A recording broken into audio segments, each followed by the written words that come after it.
नमस्कार सांग माने मो चैनल को आपण मानंकु स्वागत।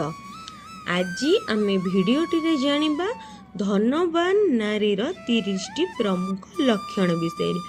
केउ नारी पाखरे धनर अभाव केबे रहे नाही, सबु बेले ता पाखु धन आसुथाए। आसंतु आरंभ करिबा आजिर भिडियोटी को। जेउ स्त्रीर चेहरा निज पितांक सहित मिसुथिबो से स्त्री बहुत भाग्यशाली होइथाए। से स्त्री समस्त प्रकार सुख समृद्धि सूचक होइथाए। नंबर 2 रे जेउ स्त्रीर नाभि गभीर होइथाए सेमिति स्त्री को शुभ बोली मना जाए। जदि नारी नाभि गभीर और सीधा होइथाए तेबे से स्त्री सुख समृद्धि और संतान सुख संपूर्ण होइथाए। तांको घरे केबे धनर अभाव देखा जाई नथाए। जेउ कन्यार जंग हृष्टपुष्ट मांसाल होइथाए सेमानंकु वैभवशाली बोली मना जाइथाए। तांकर स्वामींकर घर परिवार तथा भौतिक सुख भरपूर लाभ मिलिथाए। जेउ स्त्री शरीरर हाथी समान आगकु उठिकी थिबो से स्त्री सौभाग्यशालिनी होइथाए। से स्त्री निज स्वामी को पाई लकी होइथाए। एमिति स्त्री द्वारा घर परिवार समृद्धि लागी रही थाए। जो स्त्रीर नाभि पाखरे नाभि तले कला जाइथाए से स्त्री भाग्यशाली होइथाए। परिवार रे सुख शांति लागी रही थाए। जेतेबेले आपण झियो देखिबाकू जाउचंती ध्यान देबे जे तार छोट आंगुळीटी भूमि को स्पर्श करूनथिबो। एमिति स्त्री को शुभ बोली मना जाइथाए। तांका जीवन रे कौनसी कष्टर सामना करिबाकू पड़ी न थाए। नंबर 7 जो स्त्रीर दांत लंबा होइथाए तांको केबे भी धन संबंधी असुविधार सामना करिबाकू पड़ी न थाए। जो स्त्रीर पादरे शंख चक्र पद्म चिन्ह रही थाए एमिति स्त्री भाग्यशाली होई थाए। एमिति कन्या तांक जीवन रे बहुत उच्च पर्यंत पहुंची थांती। जो स्त्रीर बाल लंबा होई थाए से स्त्री बहुत भाग्यशाली होई थाए। से ता जीवन रे बहुत सुख सुविधा पाई थाए। जो स्त्रीर नेत्र पद्म पाखुड़ा सहित समान और धला भागटी क्षीर सह समान से स्त्री बहुत भाग्यवर्धक होइथाए। जो स्त्रीर कपाल समतल और सिंदूर लगेबा स्थान उन्नत होइथाए से स्त्री निज स्वामीर दीर्घायु सुखमय जीवनर कारण होइथाए। जो स्त्रीर बाल मयूर पंख सह समान होइथाए से स्त्री को बहुत ही शुभ मना जाइथाए। से ता जीवनर समस्त प्रकार सुख सुविधा पाई थांती। जो स्त्रीर कान लंबा ऊपर भाग चौड़ा तल भाग टिके बाहरिकी रही थाए से स्त्री बहुत भाग्यशाली होइथाए। तांकर आयु बहुत लंबा होइथाए। जो स्त्रीर बेक लंबा से स्त्री मंगलकारी होइथाए। शास्त्र अनुଯାयी सेही स्त्री ऐश्वर्यशालिनी होइथाए। निज स्वामी जीवन रे धन संपत्तिर केबे हेले कम आसीबाकू देई नथांती।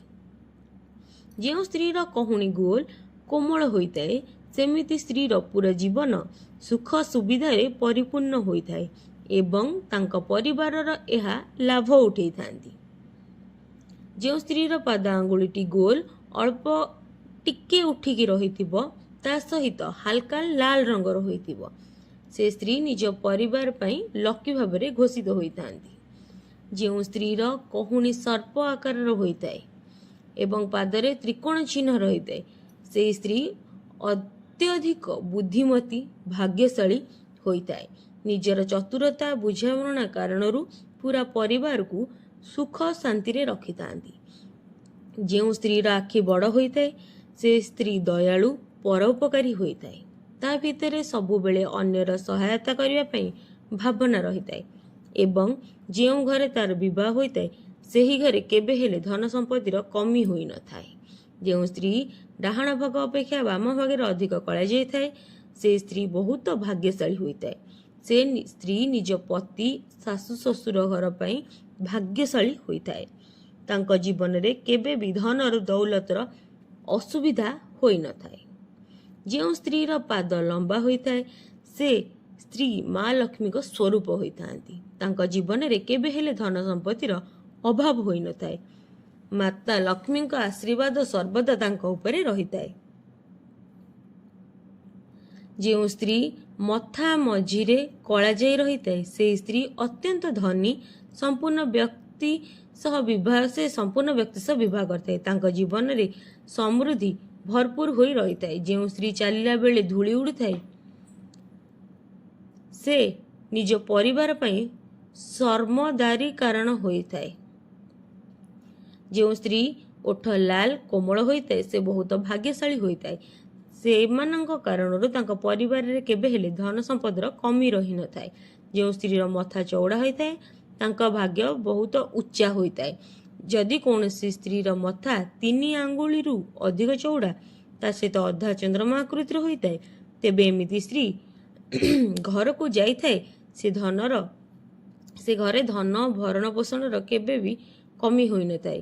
ଯେଉଁ ସ୍ତ୍ରୀର ଆଙ୍ଗୁଳି ଲମ୍ବା ସୁନ୍ଦର ହୋଇଥାଏ ସେହି ସ୍ତ୍ରୀ ନିଜ ସ୍ୱାମୀ ପାଇଁ ଭାଗ୍ୟଶାଳୀ ହୋଇଥାନ୍ତି। ତାଙ୍କ କାରଣରୁ ତାଙ୍କ ସ୍ୱାମୀ ସଫଳତାର ଉଚ୍ଚତମ ସିଢ଼ିରେ ପହଞ୍ଚି ପାରନ୍ତି ଓ ସବୁବେଳେ ଉନ୍ନତି ହାସଲ କରନ୍ତି, ତାହା ବିଜନେସ୍ ହେଉ ନଚେତ୍ ଚାକିରି ହେଉ। ଯେଉଁ ସ୍ତ୍ରୀର ଓଠ ଗୋଲାପୀ ରଙ୍ଗର ପ୍ରାକୃତିକ ରୂପରେ ଚମତ୍କାର ରହିଥାଏ ସେହି ସ୍ତ୍ରୀ ସୌଭାଗ୍ୟଶାଳୀ ହୋଇଥାଏ। ସେହି ସ୍ତ୍ରୀକୁ ଆର୍ଥିକ ପରିସ୍ଥିତିର ସାମ୍ନା କରିବାକୁ ପଡ଼ିନଥାଏ। ଯେଉଁ କନ୍ୟାମାନଙ୍କର ନଖ ଚିକଣ ହାଲୁକା ଓ ଗୋଲାପୀ ରଙ୍ଗର ହୋଇଥାଏ ସେମାନେ ବୈଭବଶାଳୀ ହୋଇଥାନ୍ତି। ତାଙ୍କ ଜୀବନରେ କେବେ ବି ସ୍ୱାସ୍ଥ୍ୟ ସମ୍ବନ୍ଧୀୟ ସମସ୍ୟା ହୋଇନଥାଏ। ତାଙ୍କ ଜୀବନରେ ସର୍ବଦା ସମୃଦ୍ଧିର ସ୍ଥାନ ରହିଥାଏ। ଯେଉଁ ସ୍ତ୍ରୀର ଆଙ୍ଗୁଠିର ଯୋଡ଼ ସଫା ଏବଂ ସ୍ପଷ୍ଟ ଦେଖାଯାଇଥାଏ ସେ ନିଜ ପରିବାର ପାଇଁ ସୁଖ ସମୃଦ୍ଧିର କାରଣ ହୋଇଥାଏ। ନିଜ ସ୍ୱାମୀଙ୍କୁ ବ୍ୟାପାର କ୍ୟାରିୟରରେ ସର୍ବଦା ସଫଳତା ମିଳିଥାଏ। ଯେଉଁ ସ୍ତ୍ରୀର କାନ ପଛପଟେ ହାଲକା କଳା ଯାଇଥାଏ ସେହି ସ୍ତ୍ରୀ ଧନବାନ ଓ ଭାଗ୍ୟଶାଳୀ ହୋଇଥାନ୍ତି। ସେ ନିଜ ପରିବାରକୁ ସମ୍ପୂର୍ଣ୍ଣ ଖୁସିରେ ରଖିଥାନ୍ତି। ଯେଉଁ ମହିଳାମାନଙ୍କର ମଥାରେ ବିନା ଚିହ୍ନ ରେଖା ଥାଏ ସେ ମହିଳାମାନେ ନିଜ ପରିଶ୍ରମ ଦ୍ୱାରା ସମୃଦ୍ଧ କରିଥାଏ। ତା ଦ୍ୱାରା ତା ପରିବାରରେ ସଦା ସର୍ବଦା ଖୁସିର ଲହରୀ ଖେଳିଥାଏ।